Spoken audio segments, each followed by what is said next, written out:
ನಂದ.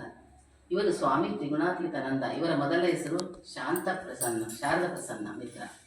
ಇವರು ಪರಗಣ ಜಿಲ್ಲೆಯ ಹಳ್ಳಿಯಲ್ಲಿ 1865 ಜನವರಿ 30ರಂದು ಸೋಮವಾರ ರಾತ್ರಿ 9:26 ಹುಟ್ಟಿದರು.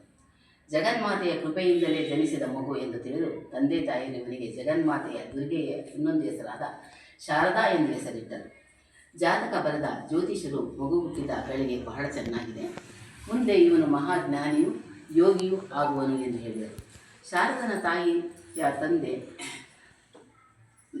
ತಾಯಿ ನೀಲಕಮಲ್ ಸರ್ಕಾರ. ತಾಯಿಯ ಹೆಸರು ಕೊಟ್ಟಿಲ್ಲ, ತಂದೆ ಹೆಸರು ಕೊಟ್ಟಿದ್ದಾರೆ. ಅದರಲ್ಲಿ ಅಂದರೆ ಇವರು ತಾತನ ಹೆಸರನ್ನು ಕೊಟ್ಟಿದ್ದಾರೆ, ನೀಲಕಮಲ್ ಸರ್ಕಾರ. ಅವರು ಶ್ರೀಮಂತ ಜಮೀನ್ದಾರನು ಮತ್ತು ಪ್ರತಿಭಾವಂತರು ಆಗಿದ್ದರು.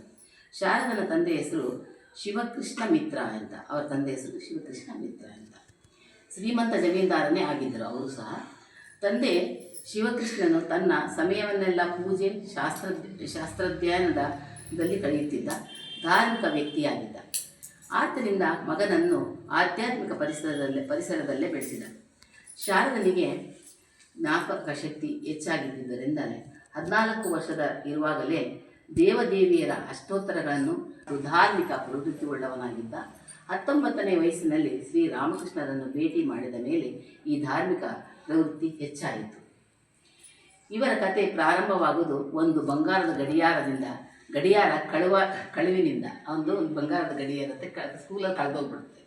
ಅವಾಗಿನಿಂದ ಅವನಿಗೆ ಒಂದು ರೀತಿ ಜಿಗುಪ್ಸೆ ಬಂದು ಮುಂದೆಯಿಂದ ದೊಡ್ಡ ಶ್ರೀಮಂತ ಜಮೀನ್ದಾರನ ಮಗನಾದ ಶಾರದಾ ಪ್ರಸನ್ನ 7ನೇ ತರಗತಿಯಲ್ಲಿ ಇದ್ದಾಗ ಶ್ರೀರಾಮಕೃಷ್ಣನ ವಚನವೇದ ಕರ್ತೃ ಆಗಿರುವಂಥ ಮಾಸ್ಟರ್ ಮಹಾಶಯರು ಮುಖ್ಯೋಪಾಧ್ಯಾಯರಾಗಿದ್ದರು. ಅವರಿಗೆ ಮಾಸ್ಟರ್ ಮಹಾಶಯರು ಮುಖ್ಯೋಪಾಧ್ಯಾಯ. ಭಾಳ ದೊಡ್ಡ ಪಾತ್ರ ಇದೆ ಮಾಸ್ಟರ್ ಮಹಾಶಯರು ರಾಮಕೃಷ್ಣರ ಇದರಲ್ಲಿ. ಅವರು ವಚನವೇದ 3 ಕೈ ಗಡಿಯಾರ ಕಳೆದು ಹೋದದ್ದು ಶಾರದಾ ಪ್ರಸನ್ನನಿಗೆ ದೀರ್ಘಕಾಲ ದುಃಖವೇ ಕಾರಣವಾಯಿತು.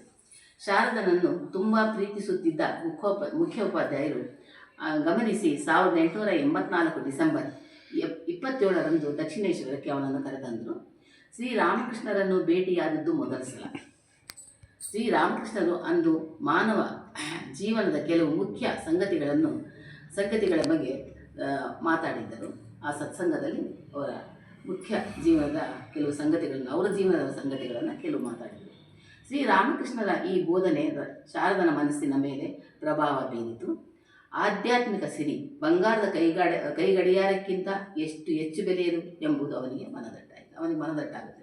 ಆ ಬಂಗಾರದ ಗಡಿಯಾರಕ್ಕಿಂತ ಈ ಆಧ್ಯಾತ್ಮಿಕ ಸಿರಿ ಇದೆಯಲ್ಲ, ಇದು ಎಷ್ಟು ದೊಡ್ಡದು ಅಂತ ಅವನಿಗೆ ಗಮನಕ್ಕೆ ಬರುತ್ತೆ. ಆ ಚಿಕ್ಕ ವಯಸ್ಸು 19ನೇ ವರ್ಷ ವಯಸ್ಸಿನಲ್ಲಿದ್ದಾಗಲೇ 1885ರ ಏಪ್ರಿಲ್ನಲ್ಲಿ ಶ್ರೀರಾಮಕೃಷ್ಣರ ಪ್ರಥಮ ಭೇಟಿಯಾದ ಕೆಲವೇ ತಿಂಗಳ ನಂತರ ಶ್ರೀರಾಮಕೃಷ್ಣರ ಜೊತೆಗೆ ಇರುವುದಕ್ಕಾಗಿ ತರಗತಿಗಳಿಗೆ ಚಕ್ಕರ್ ಹೊಡೆದು ಬರಲಾರಂಭಿಸಿದ. ಶ್ರೀರಾಮಕೃಷ್ಣರು ಈ ಎಳೆಯ ಪ್ರಾಮಾಣಿಕ ಶಿಷ್ಯರಿಗೆ ಆಧ್ಯಾತ್ಮಿಕ ಸೂಚನೆಗಳನ್ನು ಕೊಡುತ್ತಿದ್ದಲ್ಲದೆ ತಿಂಡಿ ತಿನಿಸುಗಳನ್ನು ಕೊಡುತ್ತಿದ್ದರು.